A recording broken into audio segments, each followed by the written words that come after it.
നടൻ സുരേഷ് കൃഷ്ണയുടെ മിക്ക വില്ലൻ കഥാപാത്രങ്ങളും കൺവിൻസിംഗ് ഡയലോഗുകൾ പറയുന്നു. ഇതുതന്നെയാണ് കൺവിൻസിംഗ് സ്റ്റാർ പട്ടം നടനിലേക്ക് എത്തുവാനുള്ള കാരണവും. തന്റെ കഥാപാത്രങ്ങളുമായി ബന്ധപ്പെട്ട് സോഷ്യൽ മീഡിയയിൽ വൈറലാകുന്ന ട്രോളുകൾ സുരേഷ് കൃഷ്ണയും ആസ്വദിക്കാറുണ്ട്.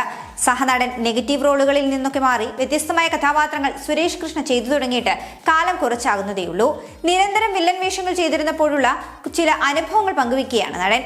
എന്ത് തെറ്റ് ചെയ്തിട്ടാണ് ഇടികൊള്ളുന്നതെന്ന് പോലും ഒരു സമയത്ത് സിനിമയിൽ അറിയില്ലായിരുന്നുവെന്നാണ് സുരേഷ് കൃഷ്ണ പറയുന്നത്. പണ്ടൊക്കെ ആദ്യം തന്നെ സിനിമയിൽ ഫൈറ്റ് സീനുകളാണ് ഷൂട്ട് ചെയ്യുക. ഫൈറ്റും ഡാൻസും ഒക്കെയായിരുന്നു സിനിമയിൽ ആദ്യം എടുക്കുന്നത്. അതൊക്കെ വെച്ചിട്ടാണ് പിന്നീട് സിനിമയുടെ ബിസിനസ്സും മാർക്കറ്റിംഗും ചെയ്യുന്നത്. അതുകൊണ്ട് തന്നെ നമ്മൾ സിനിമയിൽ ചെന്ന് ജോയിൻ ചെയ്ത ഉടൻ തന്നെ ഇടിയായിരിക്കും. എന്ത് തെറ്റ് ചെയ്തിട്ടാണ് ഇടിക്കുന്നതെന്ന് പോലും നമുക്കറിയില്ല. എന്താണ് കാര്യമെന്ന് പോലും അറിയാതെ ഇടികൊള്ളും. പിന്നീടാണ് അറിയുന്നത് വിജയരാഘവൻ, രാജൻ ബി ദേവ് എന്നിവരുടെയൊക്കെ കഥാപാത്രങ്ങൾ വേറെ സീനിൽ കാണിച്ചു തരാമടാ അവനെ വരുത്തി എന്നൊക്കെ പറഞ്ഞിട്ടുണ്ടാകുമെന്ന്. ഇവർ പറഞ്ഞ ഈ ഡയലോഗുകളുടെ പേരിലാണ് നമ്മളെ വരുത്തുന്നതും നമ്മളെ ഇടിക്കുന്നതെന്നുമാണ് ഫൈറ്റ് സീനുകളെ പറ്റി സുരേഷ് കൃഷ്ണ പറയുന്നത്.